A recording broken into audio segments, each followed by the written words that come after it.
E se eu disser que num futuro bem próximo, a inteligência artificial do governo vai poder multar uma corporação gigante pelo esgotamento mental crônico dos funcionários? Antes mesmo do primeiro atestado psiquiátrico chegar no RH. A base legal para isso já existe hoje aqui no Brasil e ela tem um nome, a famosa NR1. Olha, é exatamente essa a realidade que está sendo construída. E assim, é por isso que analisar a norma regulamentadora número 1 deixou de ser, sabe, um papo só para engenheiro ou técnico de segurança. Uhum. Hoje, ela é uma questão central de sobrevivência mesmo, tanto financeira quanto jurídica para qualquer negócio. Com certeza. E é bem por isso que a nossa missão nesse mergulho profundo de hoje é desvendar essa norma, né? O nosso objetivo aqui é traduzir aquelas exigências técnicas super complexas para a realidade das operações. Exato. E claro, a gente vai focar bastante nas disposições gerais e no famoso GRO, o Gerenciamento de Riscos Ocupacionais. Assim, quem nos acompanha agora, desde a galera que está na faculdade até gestores e auditores fiscais, vai conseguir entender como essa engrenagem roda na vida real. E para sustentar essa nossa análise, a gente está usando como base estritamente o texto oficial e atualizado da NR1, além, claro, dos manuais práticos da inspeção do trabalho.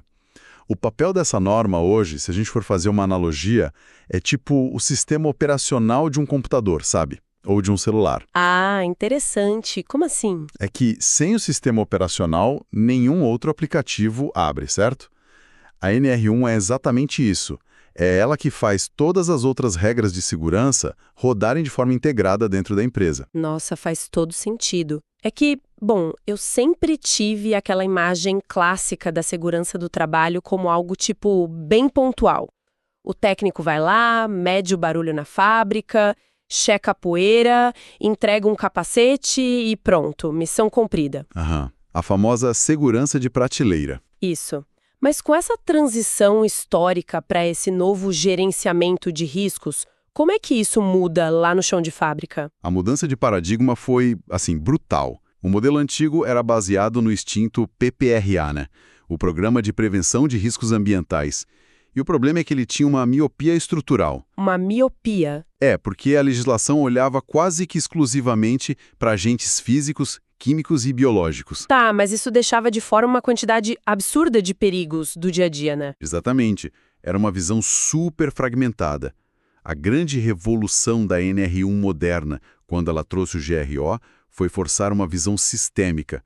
Agora a empresa tem que olhar o ambiente em 360 graus. Então engloba tudo. Tudo. Os velhos agentes continuam lá, claro, mas agora entram obrigatoriamente os riscos de acidentes, tipo uma máquina sem proteção ou um trabalho em altura, e também os fatores ergonômicos, que são super complexos. Certo, vamos destrinchar isso aí. Se a gente for pensar, então, o modelo antigo do PPR era tipo tirar uma foto da família uma vez por ano, revelar e botar na gaveta. E o GRO seria o quê? Um filme em tempo real? Perfeito. A analogia é exatamente essa. O GRO não é um documento estático. Ele é aquele famoso ciclo contínuo, o PDCA. Planejar, executar, checar e agir. Entendi. É um processo que tem que estar vivo nos negócios da empresa, desde o momento em que se compra um produto químico novo até a hora de integrar um funcionário novato. Mas, espera aí. Como que a gente garante que esse filme em tempo real não vire uma, sei lá, uma obra de ficção? Tem que ter alguma garantia jurídica de que a empresa está avisando sobre esses perigos e de que a equipe está cumprindo as regras, né? Sim, e a legislação equilibra isso colocando responsabilidades muito claras de cada lado. Do lado da empresa, do empregador, existe o dever inegociável de identificar esses perigos e avisar os trabalhadores de forma ativa, emitindo ordens de serviço. Tá, e o trabalhador? O trabalhador tem o dever de cumprir as regras. Ele tem que ir lá, fazer os exames médicos da NR7, usar o EPI certinho. A norma é bem dura nisso, viu? Sério? O que acontece se ele não quiser usar? A recusa injustificada é o que a gente chama de ato faltoso. Isso abre brecha legal para advertência e até demissão por justa causa. Caramba, isso muda bastante a dinâmica mesmo. Então tem uma obrigação bem formal de obediência. Mas e se a situação lá na obra estiver absurdamente perigosa e o risco fugir do controle? O funcionário é obrigado a operar a máquina mesmo correndo risco de vida? Não, de jeito nenhum. Aí entra uma das partes mais importantes da NR1, que é o direito de recusa. Ah, direito de recusa. Como funciona? O trabalhador pode e deve parar a atividade se ele achar que tem um risco grave e iminente para a vida dele ou dos colegas. A única exigência é que ele tenha motivos razoáveis para isso e comunique à liderança na mesma hora. Nossa, isso é vital para proteger a vida ali no curto prazo. Agora, avançando um pouquinho para a parte de documentação disso tudo. Quem nos acompanha e trabalha na área sabe que rola uma confusão imensa no mercado com duas siglas: o GRO e o PGR. Nossa, muita confusão. Pois é, qual é a diferença técnica real na hora de mostrar o papel para o fiscal? Olha, entender essa diferença é o que separa a empresa que está tranquila da empresa que toma multa. O GRO, como a gente falou, é o processo gerencial, aquela engrenagem girando. Já o PGR, que é o Programa de Gerenciamento de Riscos, é a materialização em documento desse processo. Tá, deixa eu ver se eu peguei. O GRO é tipo a gestão financeira inteligente da empresa e o PGR é a planilha de fluxo de caixa impressa e assinada. Exatamente isso. O PGR é o retrato documental por cada estabelecimento da empresa. Fez todo sentido agora. E o que tem dentro desse esqueleto documental do PGR? O mínimo inegociável segundo a norma são duas partes. A primeira é o inventário de riscos. É lá que você lista todos os perigos e avalia o risco, cruzando o tamanho do estrago que aquilo pode fazer com a chance daquilo acontecer. Entendi. A tal da severidade e probabilidade. E a segunda parte? A segunda é o plano de ação. É o cronograma mesmo, mostrando o que vai ser feito, melhorado ou mantido para neutralizar aqueles perigos que estavam no inventário. Tá, mas aí me vem um questionamento bem prático. Digamos que a engenharia da empresa faz esse inventário e descobre que um galpão tem um ruído absurdo e muita poeira tóxica. Não seria muito mais rápido e bem mais barato para o setor de compras só dar um protetor auricular e uma máscara para todo mundo e dar o assunto por encerrado? E é aí que milhares de empresas caem na armadilha durante uma fiscalização. Sério? Sim, porque a norma obriga a seguir a hierarquia das medidas de controle. Você não pode simplesmente pular degrau porque é mais barato. O primeiro passo é, sem exceção, tentar eliminar o perigo na fonte. Entendi. E se não der para eliminar? Aí você vai para o segundo passo, que é a proteção coletiva, o EPC.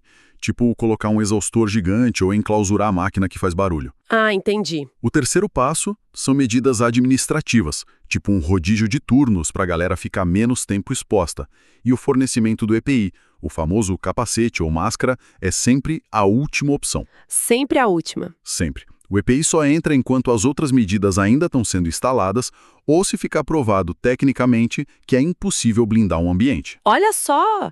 Então entregar o equipamento não é o começo da segurança, é meio que o atestado de que não deu para resolver o problema na raiz. Perfeito. Bom, a gente falou bastante de poeira, barulho, altura, que são coisas físicas, né? Mas com as mudanças no mundo do trabalho, o que acontece com aqueles riscos que a gente não pode ver nem tocar? Esse é de longe o avanço mais contemporâneo e profundo da nossa legislação. Uma atualização super crítica da NR1, que veio agora na portaria 1419 de 2024, botou os riscos psicossociais relacionados ao trabalho oficialmente dentro do escopo do GRO. Uau! Então isso eleva a saúde mental para o mesmo patamar de fiscalização que, sei lá, uma serra elétrica sem proteção? Sem tirar nem pôr. O sofrimento mental agora entra naquela dinâmica fria da gestão de riscos. A gente está falando de sobrecarga crônica, metas impossíveis, assédio moral. Tudo isso tem que ser identificado e ir lá para a matriz de risco. Mas, assim, tem um limite aí, né? Tem a regra, foca estritamente nos fatores relacionados ao trabalho. Isso blinda a empresa. Então ela não responde pelos problemas da vida particular do funcionário. Entendi. Mas documentar o estresse da galera parece um desafio gigantesco.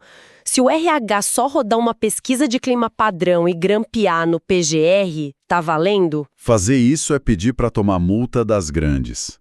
A régua para medir isso, na verdade, vem da integração da NR1 com a NR17, que é a norma de ergonomia. A ferramenta-chave aqui se chama AEP, Avaliação Ergonômica Preliminar. AEP, certo. Mas não é só um questionário? Os manuais do Ministério do Trabalho são claríssimos sobre isso. Formulário isolado não serve como evidência. Esses dados brutos precisam de análise técnica. E o principal, o grau de risco que sair dali tem que ir por inventário de riscos e gerar uma mudança real. Faz sentido. O auditor não quer ler a pesquisa. Ele quer saber o que a diretoria mudou no ritmo de trabalho depois que leu a pesquisa, sabe? Exato. Bom, num mundo ideal, a empresa controla tudo. Mas a gente sabe que na vida real, quase todo negócio terceiriza limpeza, manutenção, logística.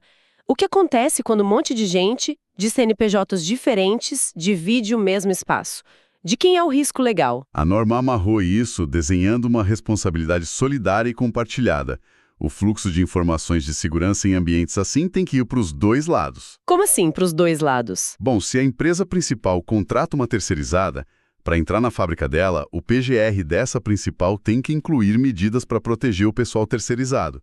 O dono do risco, que é o dono do espaço, é obrigado a comunicar os perigos para todo mundo que pisa lá. Então não dá para simplesmente lavar as mãos e botar a culpa na terceirizada se der algum problema na fábrica. De jeito nenhum. E o inverso também é verdadeiro. A terceirizada tem o governo de mapear os riscos específicos do serviço dela e passar isso para a contratante.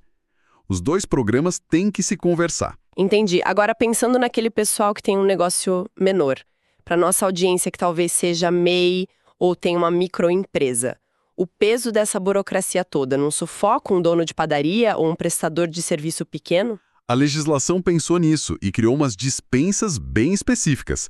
Mas, tem que ter muito cuidado para não cair numa falsa sensação de segurança. Lá vem a armadilha, né? Pois é. O MEI, por exemplo, não é obrigado a fazer o documento do PGR.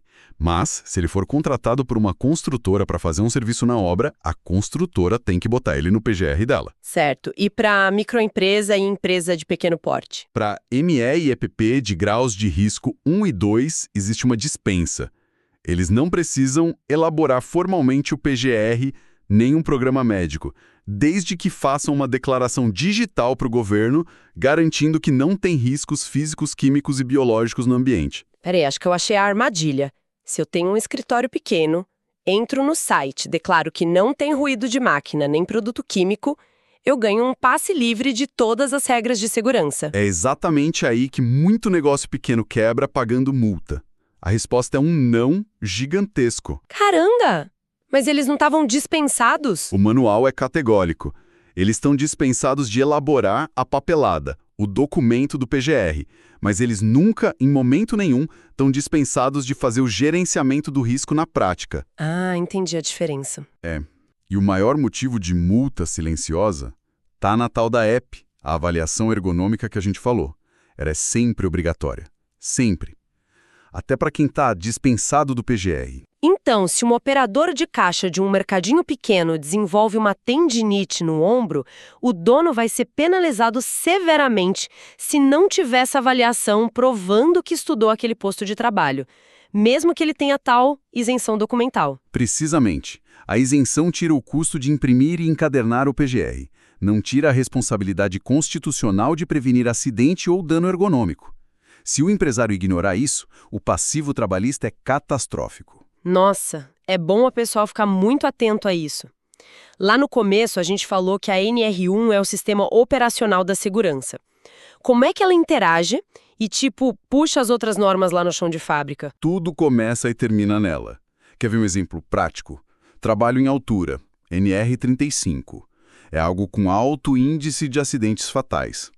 A norma de altura exige análise de risco, permissão de trabalho, cálculos para garantir que o cinto aguente a queda sem quebrar a coluna do operário. Certo. Todas essas exigências da NR35 têm que, obrigatoriamente, nascer das falhas apontadas lá no inventário de riscos da NR1. E os custos disso têm que estar no plano de ação principal. Então o auditor não vai só olhar para ver se o cinto está novinho. Ele cruza o equipamento usado com o planejamento da NR1? Exato. Se não tiver no PGR, o gerenciamento falhou na base. Outro exemplo clássico é com a medicina do trabalho, a NR7. O PCMSO, né? Isso. A saúde ocupacional depende 100% do PGR. É a lista de riscos da engenharia que dita quais exames de sangue ou de pulmão o médico vai pedir. Ah, o médico não sai pedindo exame do nada. Ele usa o PGR como um mapa. Se a segurança erra e não percebe que tem um gás tóxico ali, o médico nunca vai pedir o exame certo para detectar aquilo. E o resultado é trágico. O funcionário faz o exame errado, o laudo dá normal, mas ele está doendo por dentro. Quando a fiscalização puxa o fio da meada, eles descem até achar quem errou na avaliação inicial lá na NR1. E, falando em errar, isso afeta até a capacitação do pessoal. Ah, os treinamentos. A gente sabe que tem aquele mercado complicado de certificados falsos ou curso online para coisas que deveriam ser práticas. A NR1 bate nisso também. Bate forte. Ela tem um anexo só para regras de como dar esses treinamentos. O EAD é super aceito, claro, mas tem regras rígidas. Treinamento prático para operação de alto risco, feito 100% online, é totalmente proibido. O que quer dizer que se a empresa apresentar um diploma de resgate em espaço confinado, que o cara fez só assistindo o vídeo, sem nunca tocar num equipamento de verdade, o juiz não vai nem aceitar, né? Anula a defesa na hora. Se alguém se machucar ou, pior, vier a óbito e descobrirem que o treinamento foi forjado ou feito fora das regras da NR1, a responsabilidade penal sobe direto para a diretoria e para os gestores. Bom, então o que a gente tira de tudo isso para o ecossistema das empresas hoje? É que a segurança no Brasil não é mais sobre empilhar papel e laudo numa gaveta. Tem uma exigência real por uma cultura viva, né? Uma gestão que protege de verdade a vida de quem está ali trabalhando e, ao mesmo tempo, blinda a empresa contra multas pesadas. O foco das auditorias mudou. O fiscal não quer ver capinha de relatório carimbada. Ele quer ver coerência. Ele olha o papel e depois olha o ambiente para ver se aquilo existe de verdade. Papel não protege ninguém. Gestão contínua, sim. Gestão sólida evita tragédia, sem dúvida. E puxando isso para aquela reflexão que eu fiz lá no primeiro minuto dessa nossa análise de hoje. Pensa bem, com as empresas obrigadas a mandar dados de saúde e segurança para o e-social o tempo todo, a estrutura do governo já é super conectada. E agora temos o GRO mapeando sistematicamente até os riscos psicossociais e de esgotamento. Juntando essas duas pontas, a pergunta não é mais se, mas quando que um sistema de inteligência artificial vai cruzar, por exemplo, o índice de demissões com afastamentos médicos e autuar um setor inteiro preventivamente. E isso antes mesmo da equipe colapsar de verdade. Refletir sobre como a fiscalização do futuro vai agir é essencial para qualquer negócio sobreviver nessa próxima década, né? Fica aí essa reflexão super profunda para quem nos acompanha. Obrigada por essa análise excelente. Eu que agradeço. Foi uma conversa essencial. Até a próxima.